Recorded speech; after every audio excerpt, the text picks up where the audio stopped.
மாதம் ஆண்டவர் இந்த ஏப்ரல் மாதம் நமக்கு கொடுக்கிற ஒரு நல்ல வாக்குத்தத்தம், சத்துரு வெள்ளம் போல வந்தாலும் ஆவியானவர் எனக்காக கொடி ஏற்றுவேன். எந்த பிரச்சனை காற்றாற்று வெள்ளம் போல எனக்கு எதிராய் வந்தாலும் எனக்கு பின்பாக அந்த வெற்றியை அறிவிப்பு கொடுக்கிற ஒரு இயேசு, ஒரு பரிசுத்த ஆவியானவர் எனக்காக இருக்கிறார்.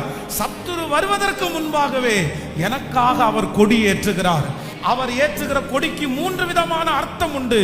முதலாவது அர்த்தம், எனக்கு ஜெயம் நிர்ணயிக்கப்பட்டது, எனக்கு ஜெயம் முடிவிற்கு வந்தது, நான் தான் ஜெயிக்க போகிறேன் என்கிறதற்காக கொடி ஏற்றப்பட்டது.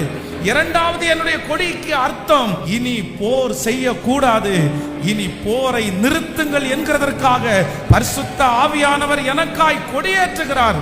மூன்றாவதாக, எனக்காக பரிசுத்த ஆவியானவர் கொடிவேற்றுவதற்கு அர்த்தம், என் பிள்ளையினுடைய ஜெயத்தை விளம்பரப்படுத்துங்கள்.